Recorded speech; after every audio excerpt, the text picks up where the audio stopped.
Hey guys, welcome back to Deadman1010 and welcome back to another, review video, and this time it is for Extreme Rules of 2022 that happened last night at the time of this recording. And sorry that I wasn't able to get my predictions video up. I had a lot of technical difficulties, and yeah, that's primarily the reason. So, yeah, there you go.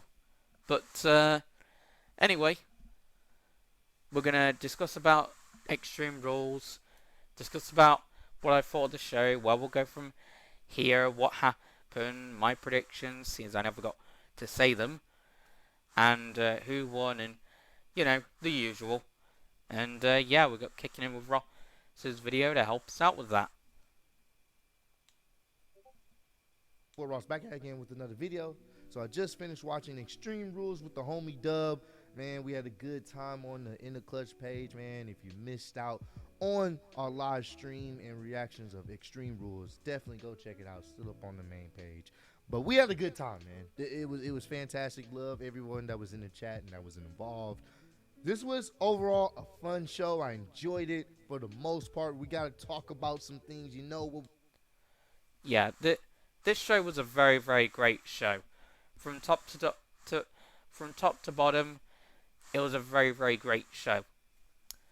But obviously, getting into the reasons why it was so great, we got to talk about. It's one of those things where I can say Triple H gave us another good showing, another good pay-per-view, in my opinion. But let's get right into it. Yeah, Triple H had been knocking it out of the park with the premium live events. So, Hunter, good job, lad. No more, of the intro. Let's talk about what went down. So we got to start with the Brawling Brutes versus Imperium in the old-fashioned Donnybrook match. So we got the old-fashioned Donnybrook match. Didn't even know that this was even a thing, a match type that is. And furthermore, I didn't even realize it happened before. And apparently Sheamus was involved in it before, and once again he's involved in it again. But in tag team style with his buddies of the Brawling Brute, and they are facing Imperium. The feud has been awesome, and the winners, as I expected them to be, were the Brawling Brutes. And I like how they were making Sheamus look strong, because he really, really did need that win after all the losses that he's been taking against Gunther recently for the IC title for various different reasons. And yeah, I'm glad that Brawling Brutes won. And it was an awesome match. I very much enjoyed it. Very, very, very, very physical, as I expected as well. Now, while we were trying to get the stream all situated, we were having some audio issues. We were still watching the match, and the match, they started off hot. That was a great match, great placement. Crowd was into this one. This was a very fun, hard-hitting match. Definitely reminding me of what happened on this previous week's Friday Night SmackDown between Gunther. It definitely set a good tone for the rest of the event. I can very much say that much. That's the best thing it did. But then again, it's not like it's the only best thing it did. Far from it, actually. Boy. And Sheamus, they had another hard-hitting match for the Intercontinental Championship. This match was all over the place. I obviously, I didn't really take notes. I'm just watching it. It was all over the place. It was hard-hitting. It was carnage. And surprisingly, I did get my predictions wrong. But the Brawling Brutes got the win here. Sheamus, charged up, powered up, was able to put Walter through the table, and then they ended up pinning one of his henchmen. That was a pretty decent spot, and it kept Gunther looking strong because he wasn't the one who got pinned, so that was also good. So all of that actually worked out well for Gunther, getting put through that announce table.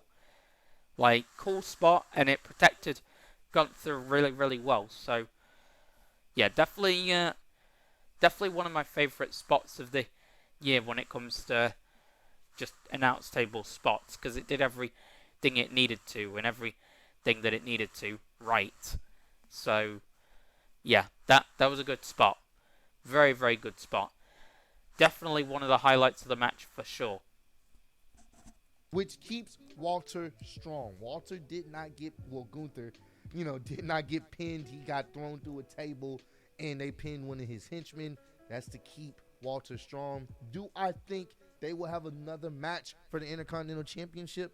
I can see them having maybe one more. But Walter, Gunther didn't get pinned. But overall, that match was fun. That's a great way to start off Extreme Rules. Yeah, that was a very, very good match. Like I said, it set the tone for everything else that would be on the event later on after the match. So, pretty decent stuff, I would say. A lot of carnage, a lot of chaos. I loved every second of it. Definitely go check that out if you haven't already. Next, SmackDown's Women's Championship match. Yeah, this match was interesting. So I figured going into this that Ronda was going to win. And she did. And, yeah, the match was actually pretty decent. Definitely wasn't too bad.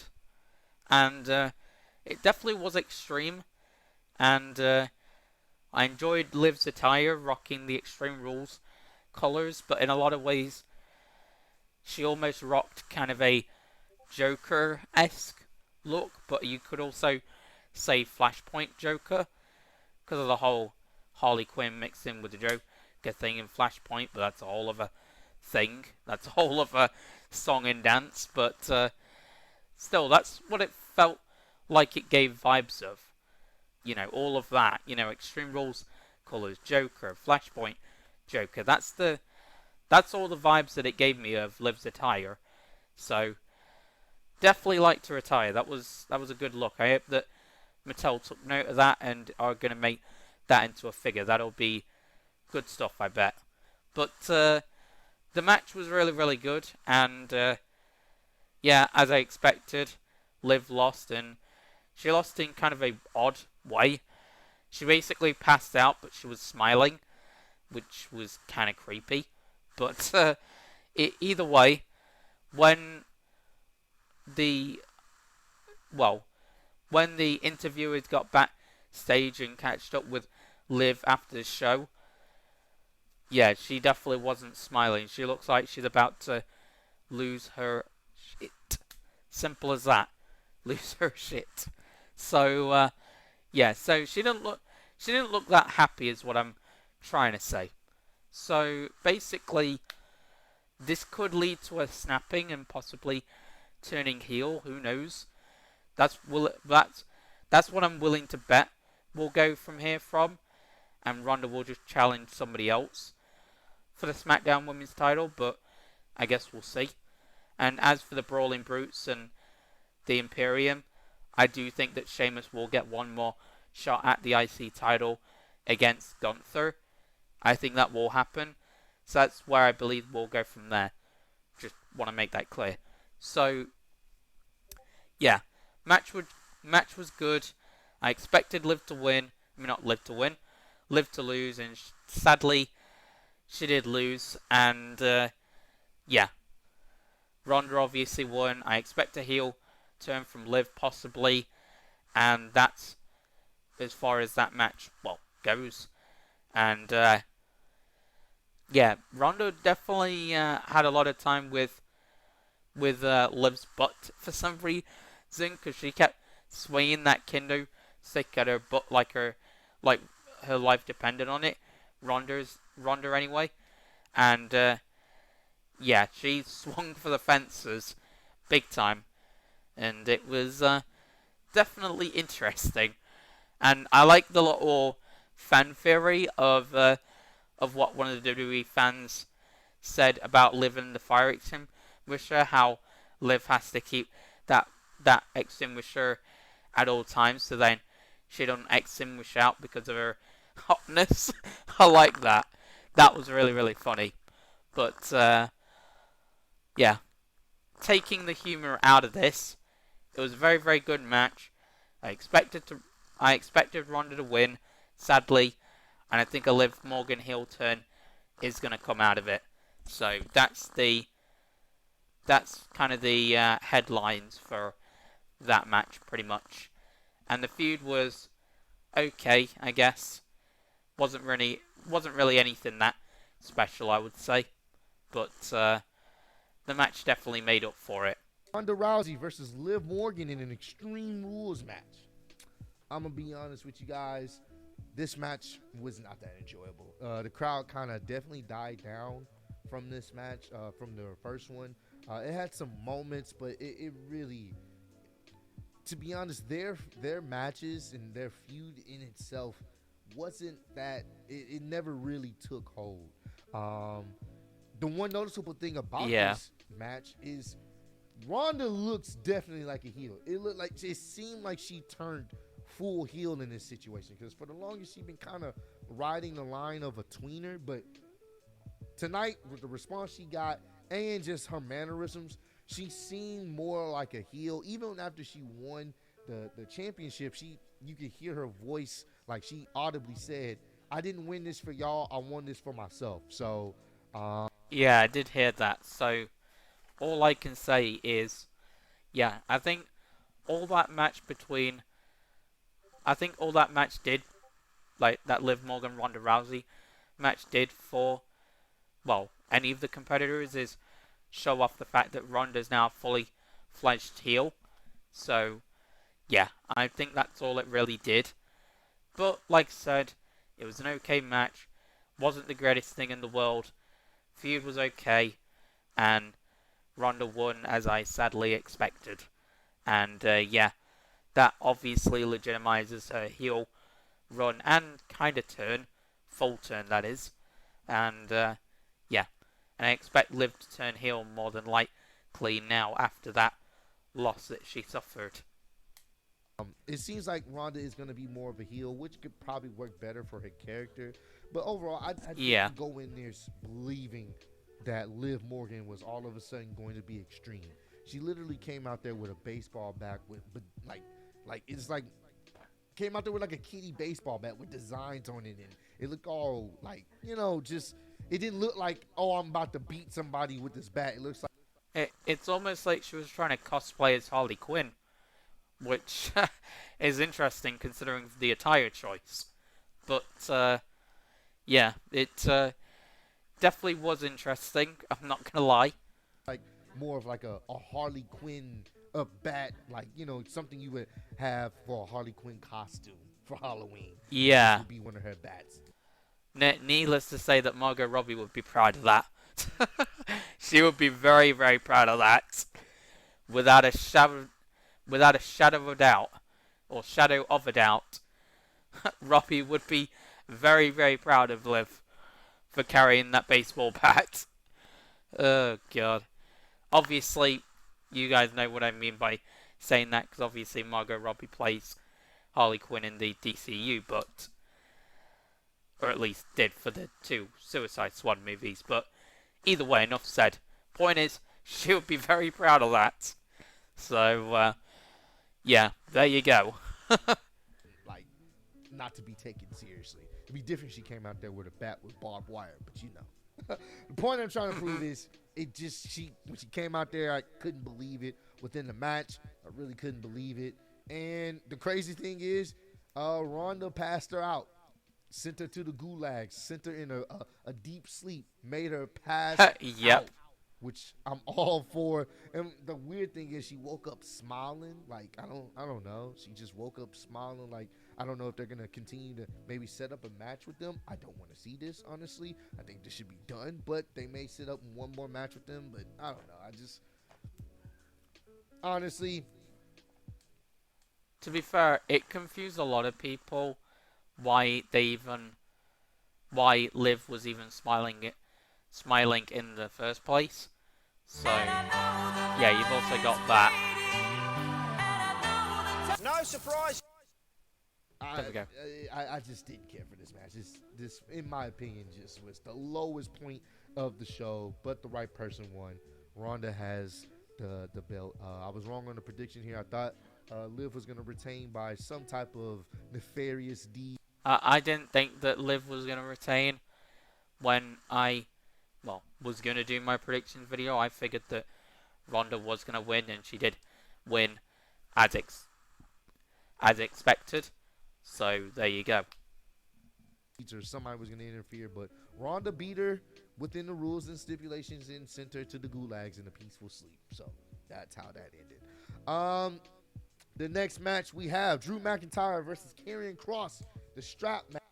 This was a damn good match. Kross versus Drew in a strap match.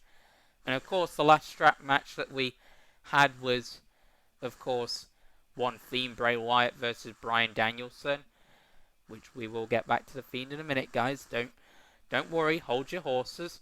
But yeah, they had a great strap match a couple of years ago at Royal Rumble.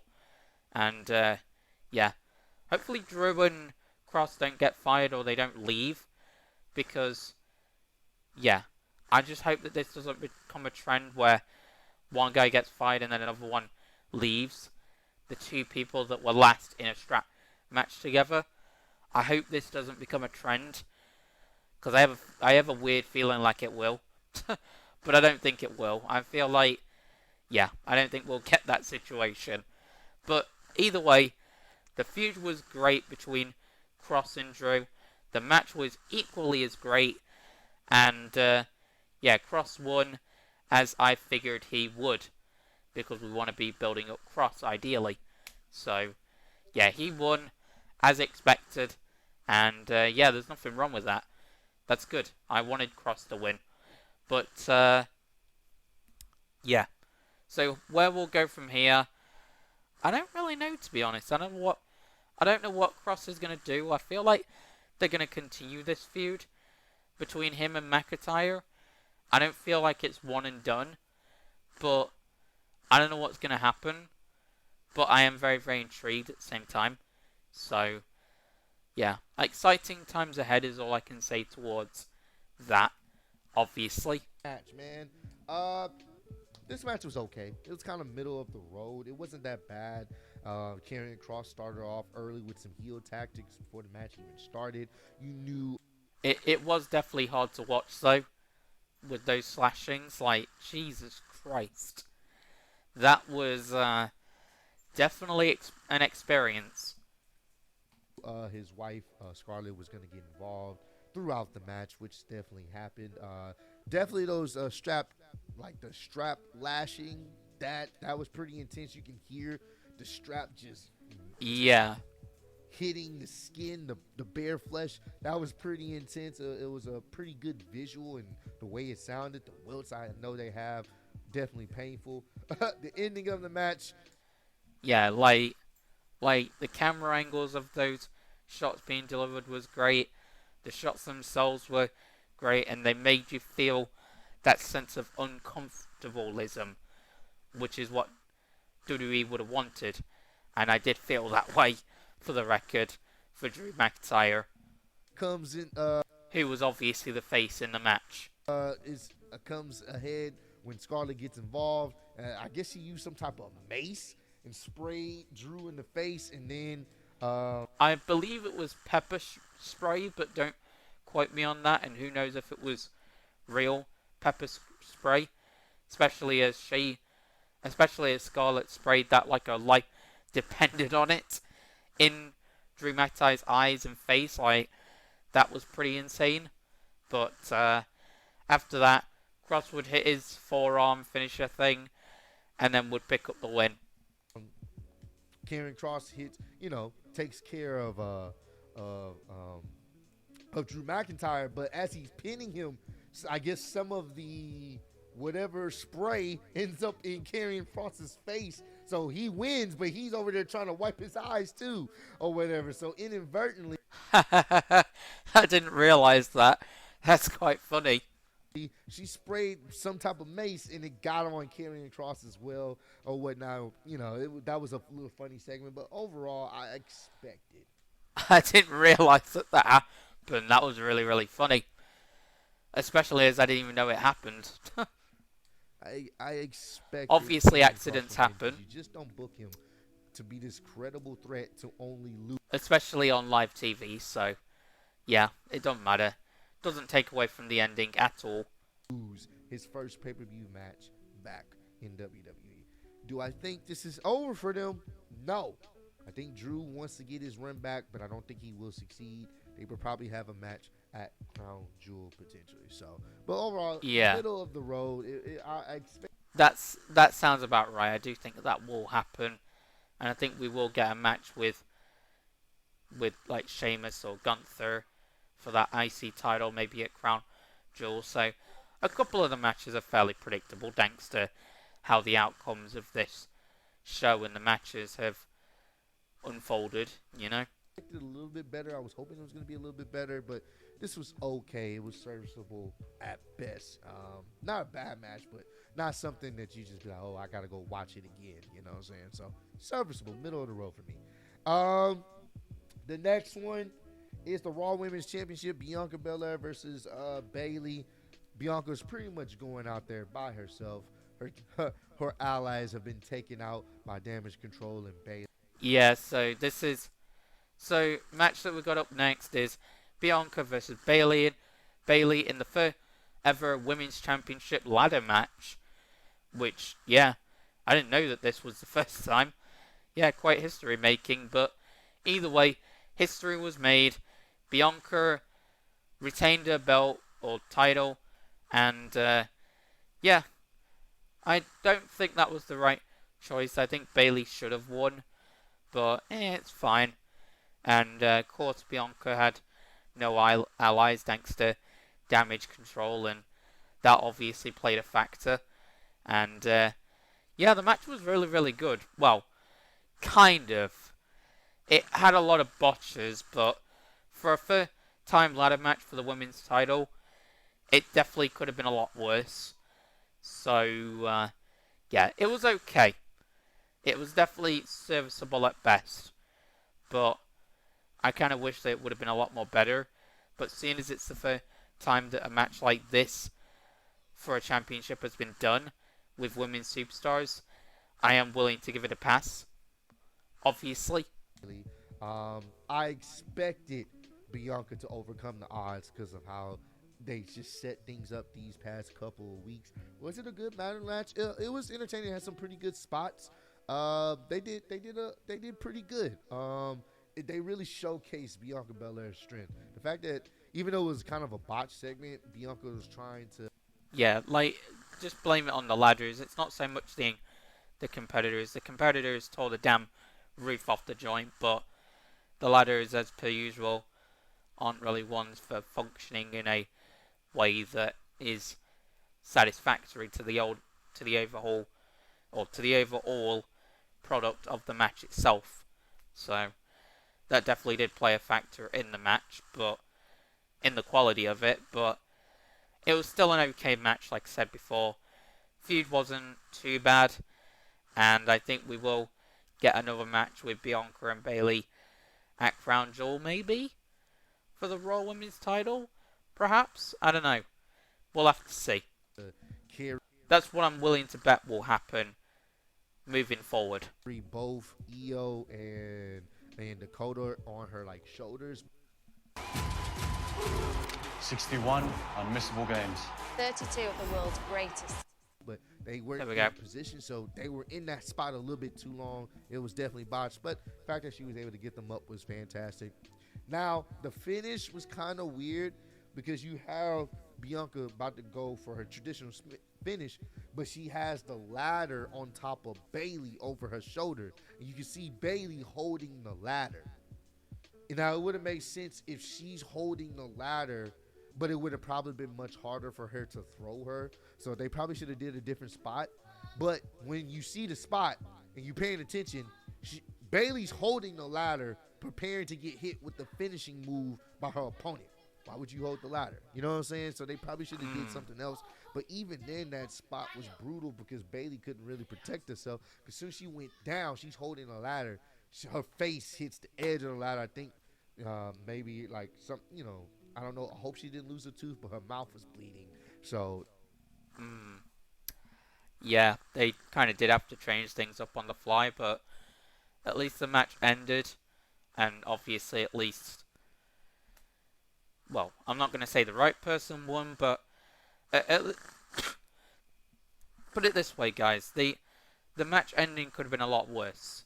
So, I think Bayley and Bianca definitely got off easy with that one. That was kind of a dangerous spot.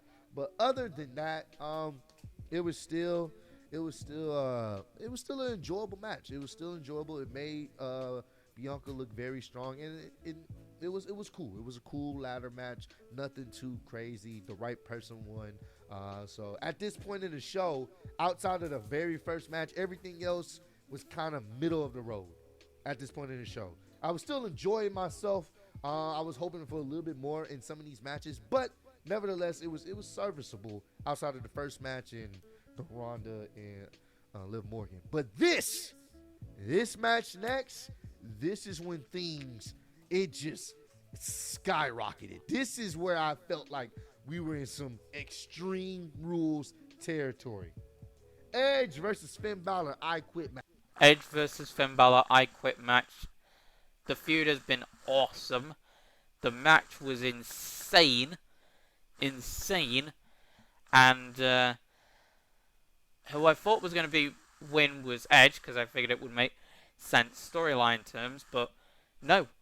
Finn Balor actually won, but this match was all over the place, like all over the damn place. You had Edge and Finn duking it out as they would. They casually put on a 5-star classic, and after that, Judgment Day come out. They try to get involved with Damian, Dominic, and Rhea Ripley, and yeah, that happens. Then, when all hope seems lost, Ray comes charging in with a steel chair, but he didn't really get very far because he got decked, and that was it for him. Then, when it seemed like all hope was lost again, after Edge got handcuffed, maybe I'm getting this all out of order, but still, after Edge got handcuffed, and all these other things happened, Beth Phoenix, Edge's wife, comes in to, well, try and save the day. She originally did, but then, well, disaster struck, and Rhea struck with the brass knuckles right in Beth's probably forehead, back of her forehead, and then here's where we get to the match ending, and basically Damian, Dom, and Finn are holding Edge hostage after beating the living bejesus out of him, and then basically what happens is Edge is given a choice, right? He can either say the words "I quit" or have his wife Beth get concertoed by Rhea Ripley. Edge says "I quit," but Rhea Ripley was like, screw this, I'm going to just do it anyway. So she legit just hits the concerto on Beth, and oh boy. Yeah, hero mode was turned up a notch, alright. Yeah, that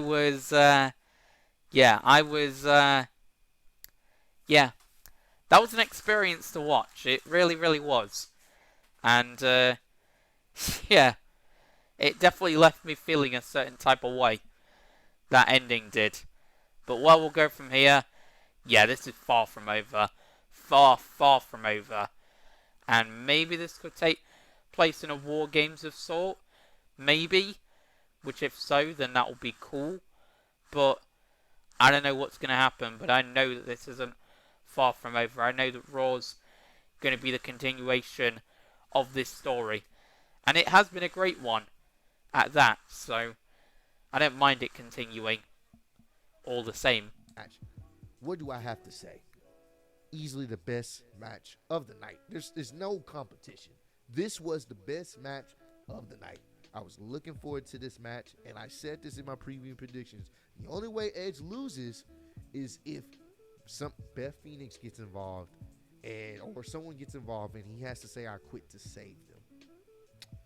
When I say Triple H, you've done a fantastic job of making me give any type of fucks about this whole Judgment Day group, what's going on with Ray and Dominic. You've actually made me care. Outside of the bloodline stuff, this is this is probably the best stuff on the show. On Hell yeah, without a doubt. Like, you got the Bloodline, right? They're the best thing going on SmackDown, obviously. They have been for the last 2.5 years or something like that. Then you've got the Judgment Day, who I made a video on a couple of months back, which I keep referencing over and over again. I might put the link to it. We'll see. But I keep referencing them over and over, and I said that they were ruined in that video. Well, I'm gonna eat my words like I eat my food. They are not ruined anymore. Like, they are pretty badass. And they proved it on that night on Extreme Rules. And, yeah, they're the best thing going on Raw now. So, now we've got one thing that's great on Raw, another thing that's great on SmackDown. That is what we want to see. We want to be invested in both shows. And Triple H has been able to do that. And props to Hunter for doing that very thing. Not that he had to do a lot to do that, because the Bloodline were already great enough. But obviously Triple H has made Judgment Day the same level of great. So yeah, awesome storytelling, awesome stuff all around, and now everybody and your mom cares about the Judgment Day, and now they're no longer ruined. Which, yes, makes my video kind of out of date, but who gives a single damn? Like, I'm glad it's out of date. Like, simple as that. I wanted them to be back on top and to be a threatening group and all that jazz, and I got what I wanted, and I'm glad about that. Simple as that. in WWE television, he has made the Judgment Day, in my opinion, after what they did tonight. Ready for whatever life throws at it. Oak Furnitureland sofas. Feel the real difference. I chose 123 Reg because it was easy to use, it was simple. These days you need... They are the biggest heels in the company. They're the biggest heels. Yes. They went from a joke of a squad to the biggest heels in the company. Dominic has never got... In the space of a night. In the space of a night. That is insanity. the reaction like he's been getting as of late. People despise him and hate him, and I love it. This was great. It's an I Quit match. You don't get too many of them. They're pretty much brawling all over the place, trying to make each other say I quit. But what... Yeah, I Quit matches are usually really, really fun. And some of my favorite I Quit matches ever were Randy versus John Cena, John Cena versus Rusev, and oh boy, I think there was also Edge versus John Cena in an I Quit match. I can't remember, but yeah, I've got a few different favorites, and this has definitely been added to that list. Definitely. Finn Balor versus Edge I Quit match, instant classic. Which is ironic, because it was a slobber knocker. In a fun way.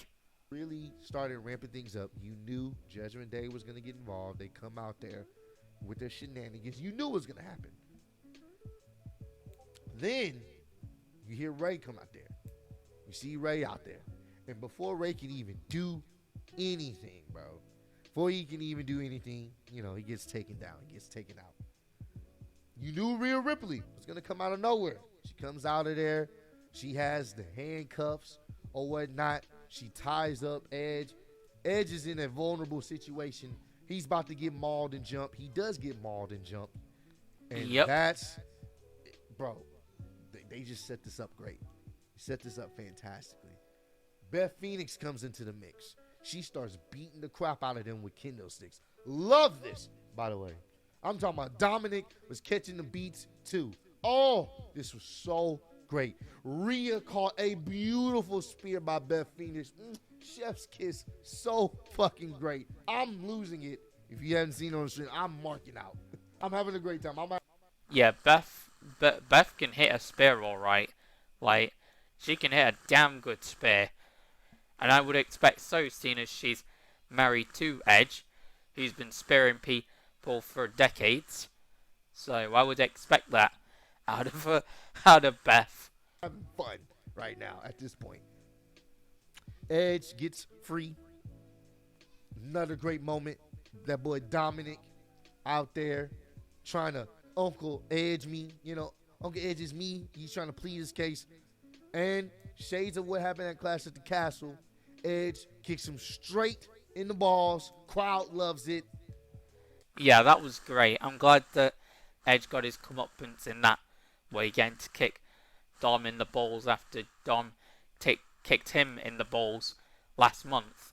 So I'm glad that happened. But once again, Rhea goddamn Ripley comes out of nowhere with brass knucks, knocks out Edge's wife, Beth Phoenix. Now Edge is in a situation where, and I forgot to mention, my boy Finn Balor was getting sent to the gulags over and over and over. Edge was hitting spear after spear after spear on him. And then in retaliation, when the tides turned, Edge was hit with 3 coup de grace back to back to back. Stretched out. There was nothing he can do. He's still not quitting because it's Edge. You know he's not going to willingly quit. So they get the steel chairs. Beth Phoenix knocked out. They get the steel chairs. Edge signature move for sending people to the gulags. They're about to hit the concerto on Edge's wife, Beth Phoenix, man. Edge is pleading. Now he's like, oh, shit. What I'm going to do? He finally says, I quit. Obviously. Because Rhea's about to send her to the upper room.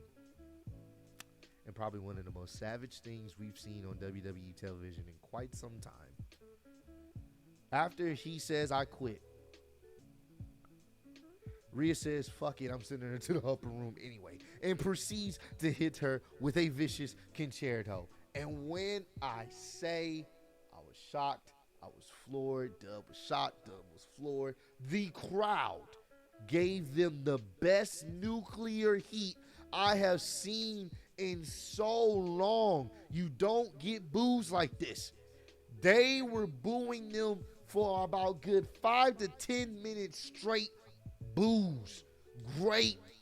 Yeah, the boos were, honestly, they were deafening. They were booing Judgment Day's asses out the building. Like, I'm not even joking. Like, you can hear the boos. Like, honestly, like, it's insane. Like, boos like that don't happen often these days.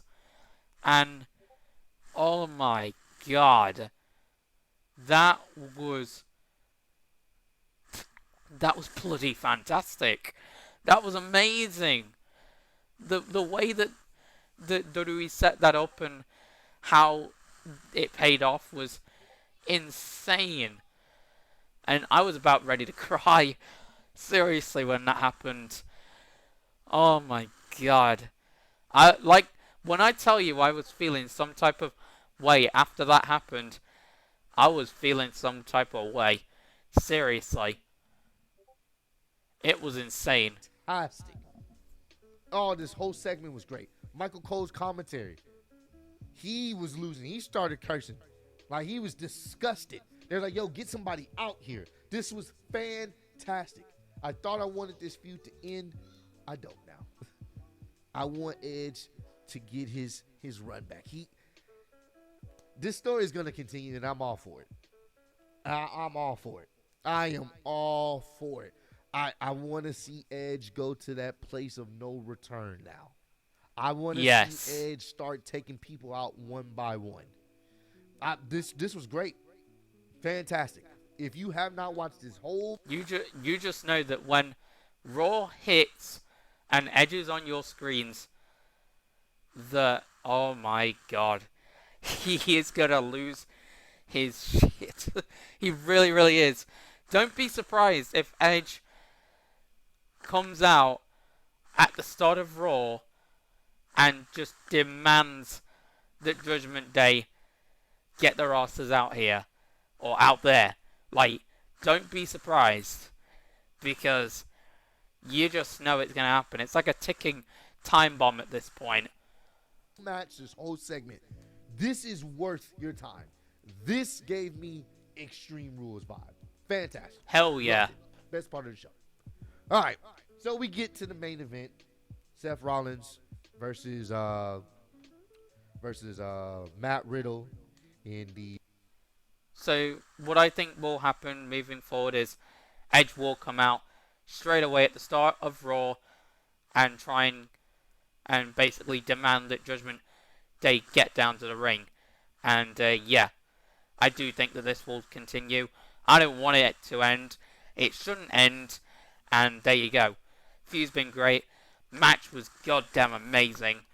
And the ending was, oh my god. Nobody could have ever expected that. Nobody. Like, that was insanity. But now we get to the main event. Seth Rollins versus Matt Riddle in a fight pit match.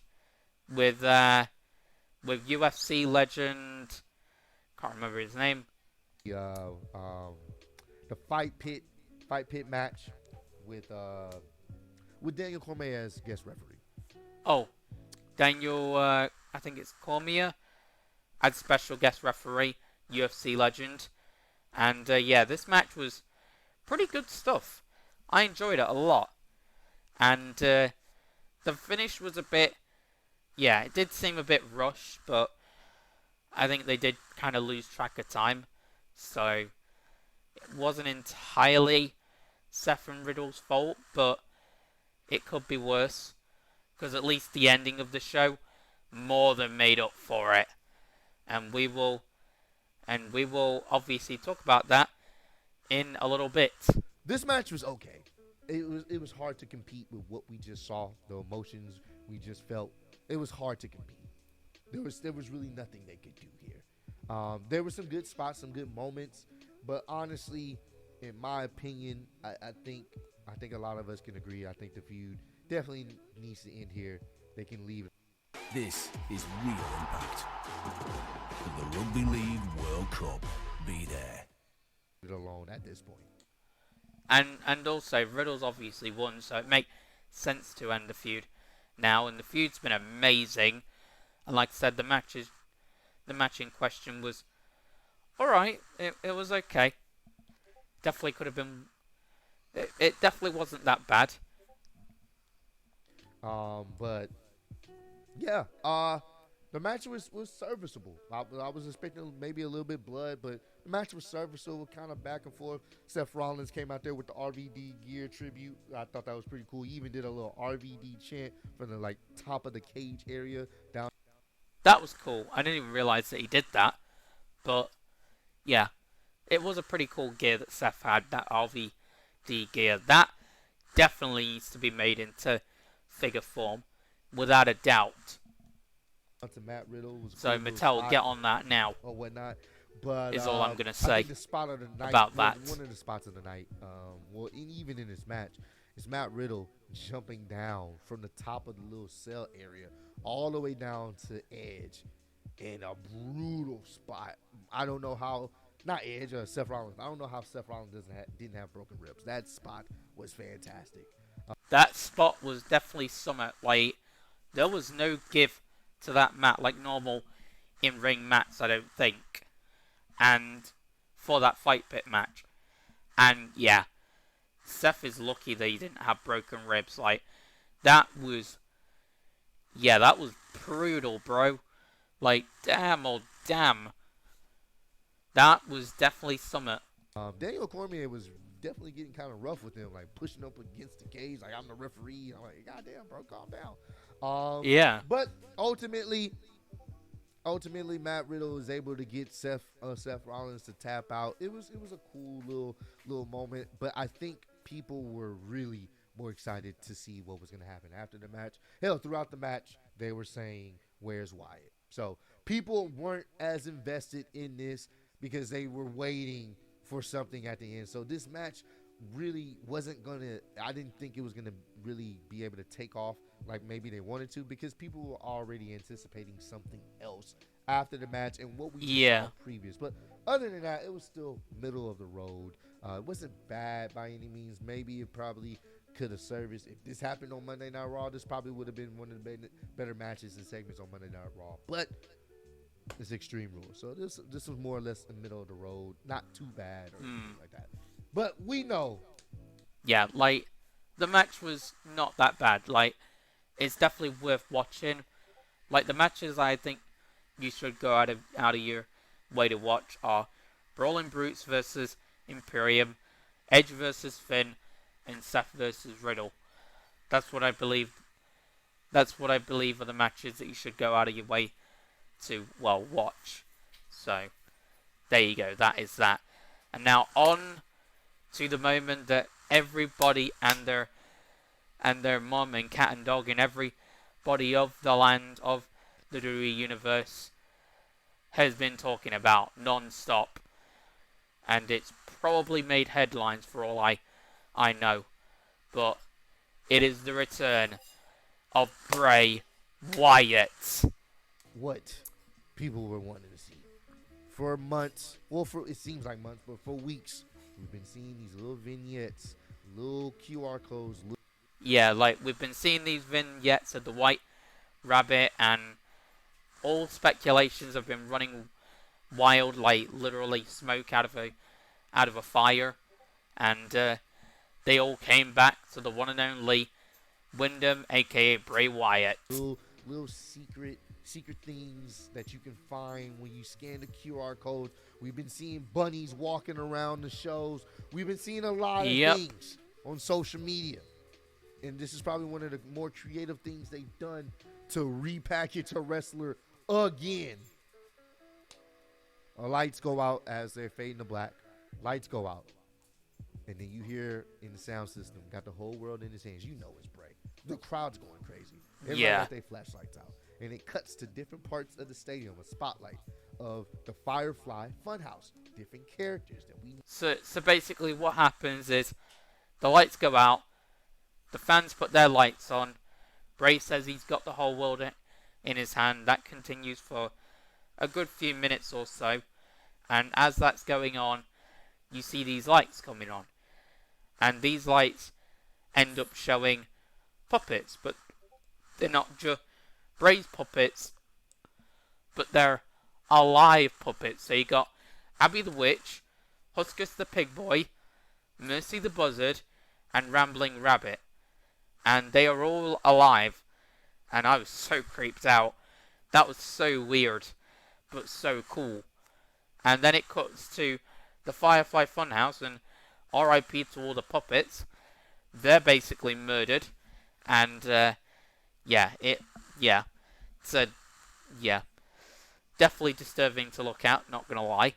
So that happens, and then Bray, and more to the point, his mask.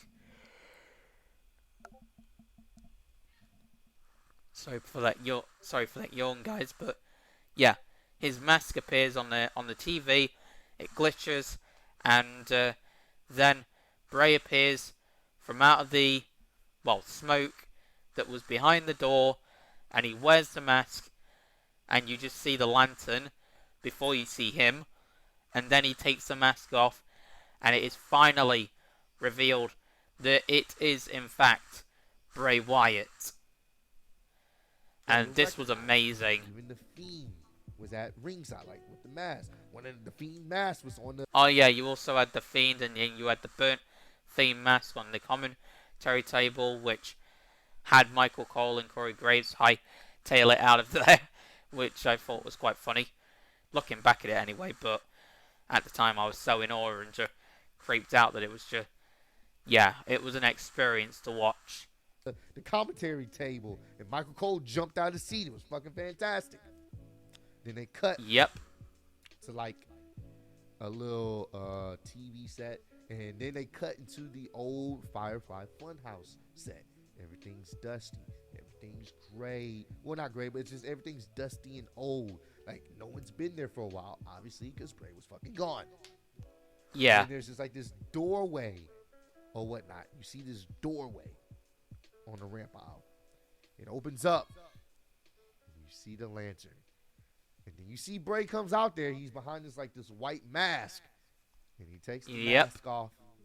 and you see Wyatt, and the crowd literally goes ape shit. It had to be Bray. They really did. Like, that was one of the craziest reactions to a return in the last 10 years, in my opinion. One of. If it wasn't gonna be Bray, people were gonna be pissed. It Yes. only made sense for it to be Bray, and it was great. That was a great way to end off the show.